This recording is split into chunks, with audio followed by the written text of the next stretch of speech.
The morning of Richard Shaw's funeral was unseasonably cold for late October in Pennsylvania. The still air held a solemn weight, wrapping around everything like a shroud. I stood in front of my mirror, adjusting the black dress I had bought, specifically for this day. It wasn't that I didn't already own black dresses, I did, but each one held memories, weddings, concerts, celebrations. This dress had no past. It was sterile, like the grief I was expected to wear for distant relatives and neighbors who would silently measure how well I was keeping it together. The house, once brimming with life, now felt cavernous. 32 years of marriage, and suddenly I was alone, in a 5-bedroom colonial filled with silence. Not a peaceful silence, but one that screamed. Sharp, invasive, as if a piece of the house itself had been violently removed about my children Michael. Clara and Ethan had been distant in Richard's final weeks. Work, travel, family obligations. I tried to be understanding. I had raised them to be strong, to be self-sufficient. I just hadn't realized that in doing so, I had raised them to forget Dot at the Eternal Light Chapel. Richard lay in the casket. We had chosen together 20 years ago. A strange conversation for a healthy couple, but one we took seriously. He looked peaceful, younger even. The illness that had aged him in the final months seemed to have released him from its grip. Sat in the front row, watching the clock. 10 minutes to the service and still no sign of our children. The chapel filled around me, old colleagues, friends, neighbors, but not the people who mattered most. Then I heard them. The sound of heels, the swish of tailored fabric. Claire's voice reached me before she did. Mom. They approached as a unit. Michael in a tailored suit, Claire in high heels and a crisp black coat. Ethan with his beard trimmed neatly, wearing the watch Richard had given him on his graduation from vet school. They looked like a delegation, corporate, professional. Distant Michael leaned down and kissed my cheek. We need to talk after the service, he whispered, about Dad's arrangements. Practical matters. Practical matters. As if death were merely a spreadsheet, the service passed in a haze. Hymns, condolences, a sermon filled with generic truths from a pastor who barely knew Richard. I waited for someone, any of my children, to stand and say something heartfelt. A story, a memory, a piece of their father. Instead, Michael took the podium. Our father believed in legacy, he began. Claire and Ethan stood beside him, and providing for those he loved. I felt a flicker of hope. Maybe this was the moment they would truly honor him. He made it clear, Claire continued, that his business, investments, and properties should remain in the family. Then Ethan spoke. He left everything to us. Our mother will be well taken care of. There it was, the shift. The quiet demotion. I was no longer a partner. I was a dependent, but they didn't know. They had no idea what Richard and I had prepared. Every detail, every clause, every contingency dot, we weren't just organizing a will. We were preparing a reckoning. 1 week after the funeral, I found myself in the office of James Whitman, our estate attorney for over a decade. He was organizing the folder labeled Richard Shaw, Final Will. I thought about the matching folder I have found in Richard's closet, labeled in his own handwriting, Meredith Security. It contained every document, every account, every decision we had made in the months before his passing. We had started early, long before the diagnosis. Richard had seen what death did to families, the fractures it caused. He didn't want that for us. Or maybe he saw what I had refused to see, how far away our children had already drifted as James prepared the room. I saw my children arrive in the waiting area. They looked composed, confident, like heirs to an empire. The conference room was too large. A polished oak table stretched between high-backed leather chairs. Windows overlooked the gray river. I took the seat at the head. Richard's seat. James opened the folder. Please understand, he began. This document reflects Richard's final wishes, legally binding under Pennsylvania law. Michael nodded. Claire uncapped a pen. Ethan folded his hands. The will began with a listing of assets: the house, the business shares, retirement accounts, investment properties, all to be distributed equally to the children. Michael smiled. Claire took notes. Then James turned the page. However, he said, these inheritances are contingent upon specific conditions. The room froze. First, he continued, all beneficiaries must provide for the continued care of Meredith Shaw. This includes housing of her choice, full medical coverage, and a monthly stipend of no less than $8,000. Michael sat up straight. Claire's pen halted. Ethan blinked in disbelief. Second, James said, should any child attempt to institutionalize Mrs. Shaw against her will or fail to meet these obligations, their share will be forfeited and redirected to designated charities. Claire opened her mouth, then shut it, her training wrestling with her shock. Third, he added, a trust of $500,000 has been set aside under Meredith Shaw's sole control. Finally, James opened a sealed letter. My dear children, he read, if you are hearing this, then I am gone, and the truth is now in your hands. I hope you are surprised. I hope you are shocked. And I hope you understand that the woman you tried to set aside is the same woman who made your lives possible. Silence. The kind that echoes long after words have faded. The days after the will reading were quite eerily so. No phone calls. No unannounced visits. Not even a message with the obligatory just checking in. But I knew the silence wouldn't last. My children were strategists, each in their own way, and strategy always required regrouping. The first to break the quiet was Michael. It was the third morning after the reading. The phone rang at exactly 9:30 a.m. His voice was tight but calm. Mom, he began, we need to talk about your living situation. I said nothing at first. The house, my home, suddenly felt larger, as though even the walls were waiting. To hear my reply, it's a lot of space for one person, he continued. 5 bedrooms, all that maintenance, and winter's coming. I'm not discussing anything until the estate is finalized, I replied flatly. He ignored that. We just want what's best for you, he said, the words practiced, almost rehearsed. Dad was clear. We want to make the transition as smooth as possible. Transition. As if my life were a project being handed off to a new manager. The next day, Claire called. She didn't waste time. We've looked at some assisted living communities in Westover, she said. Very reputable, great amenities. Social programs, 24-hour staff. It's not a nursing home, Mom. It's a lifestyle option. I'm 58, Claire, I said. Well, not now, of course. She rushed to clarify, but planning ahead is wise. Independence matters, but so does security. There it was again. That word, security. Cloaked in concern, used like a leash, Ethan's call came last. His voice was gentler, hesitant. Mom, I know this isn't easy. Dad told us he worried about you being alone. He wanted to make sure you didn't have to, go through everything by yourself. And what did you tell him? I asked that we'd take care of you. You wouldn't have to worry. Take care of me, like I was a chore. A loose end. Something to be handled. I let a week pass. During that time, I immersed myself in Richard's study, going through old files and ledgers. Every document was familiar. Every number made sense. We had planned carefully, deliberately. No part of this estate had been built without intention. I knew exactly what I was entitled to and exactly what my children were required to provide.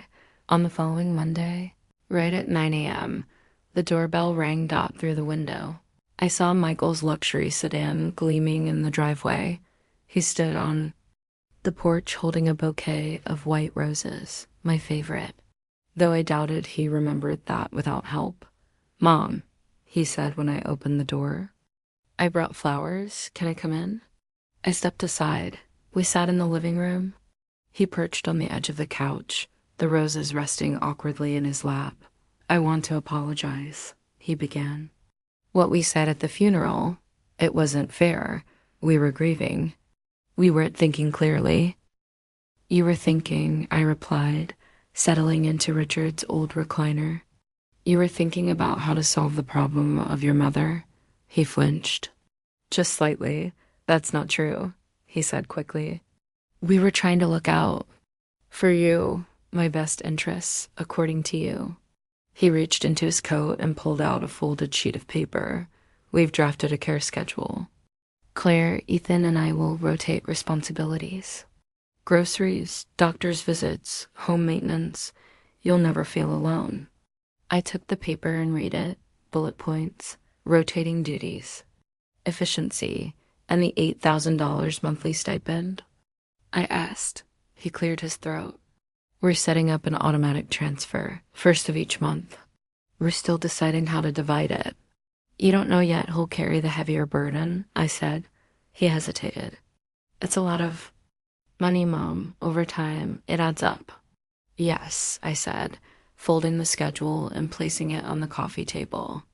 Richard and I did the math. That's nearly $4 million over 40 years. He didn't speak, but I saw the question on his face, the one he didn't dare say aloud. "Are you worth that much?" "You'll find," I said quietly, "that justice rarely comes at a discount." Just then, the front door opened. "Mom," Claire called. "Michael's car is outside. Are you both in here?" And just like that, the delegation had arrived.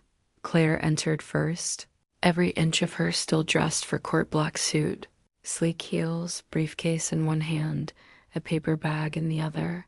"I brought cinnamon rolls," she said, lifting the bag. With a brittle smile. "From Kennedy's. Used to get them every Sunday. I had for 18 years. Every Sunday morning, I drove to that same bakery, even when I was tired, even when it snowed. Until they moved out. Until no one came home for breakfast anymore." Ethan followed behind her, quieter, more subdued. He looked worn out. His shoulders slumped under the weight of something more than just a long shift at his clinic, something heavier, maybe guilt. "We need to talk," he said, his voice nearly a whisper. "All of us, about how this is going to work."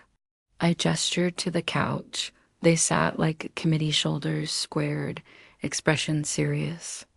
The same way they stood at the funeral, only now. The cracks were showing. Claire opened her briefcase and pulled out her legal pad. "I've been reviewing the terms of the will. It's airtight, but in Pennsylvania, if all parties agree, certain clauses can be adjusted with legal guidance." "I don't agree," I said flatly. "Mom, please," Claire said, her tone suddenly softer. "The financial burden is heavy. Michael just bought a new house. I'm still paying off law school. And Ethan, I can't afford this," Ethan interrupted, voice cracking. "My clinic's barely staying open. I had to let go of my assistant just to make my first payment." "Then you'll make sacrifices," I said, calm even. "The way your father and I did, for all of you." Ethan's face flushed, and for a second, the boy he used to be peeked through. The one who clung to me during thunderstorms. The one who cried when his goldfish died. The one who once told me I was his favorite person in the world. "I'm sorry, Mom," he whispered. "I didn't mean it." At the funeral, I went along with them. "I remember," I said.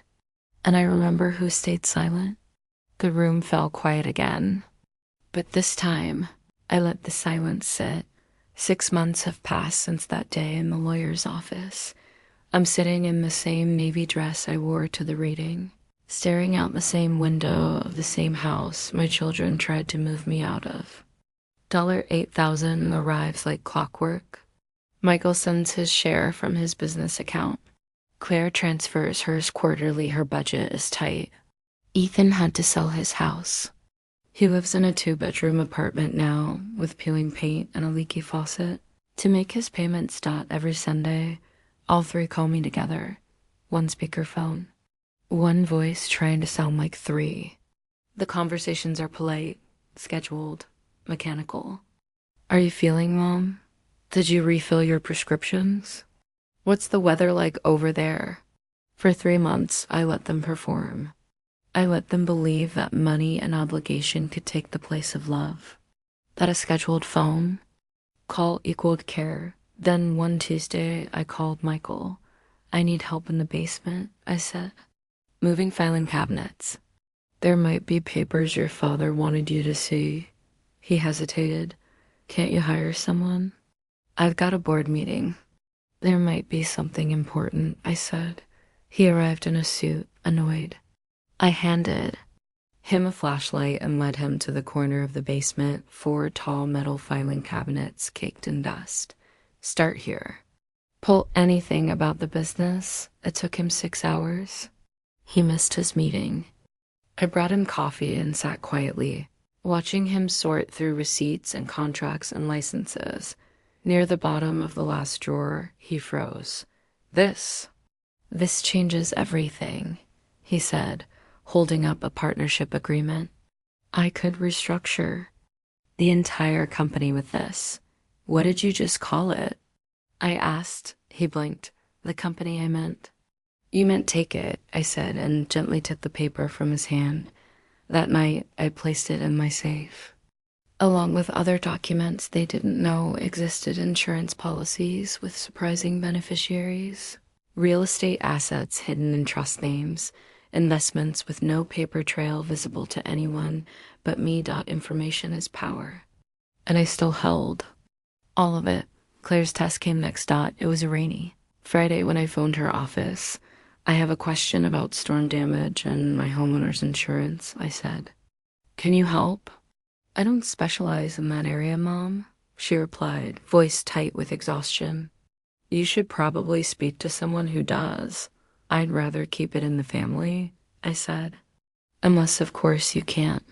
She arrived that night in a soaked trench coat, briefcase in one hand, laptop bag in the other. She didn't complain. Didn't question.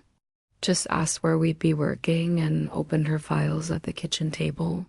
For 4 hours, she walked me through policy language, deductibles, claim windows, state-specific filing procedures. She referenced case law, compared rates, explained coverage exclusions. She was brilliant, razor sharp. Just like she used to be. When we were done, she closed her folder and looked at me. So, what's the actual dispute? There isn't one, I said, reaching for my tea. I just wanted to understand my options. She stared for a long moment, silent. Then she opened her laptop and began typing furiously. By midnight, I had a 47-page legal brief reviewing every insurance policy in my name. Motivation, it turns out, is a matter of leverage. Ethan's test came on the anniversary of Richard's death. I called him early and lonely, I said. Would you come over for dinner? He did. Still in his scrubs, faintly smelling of antiseptic and dog fur. He brought a pie store-bought, but still warm, and sat with me at the kitchen. Table.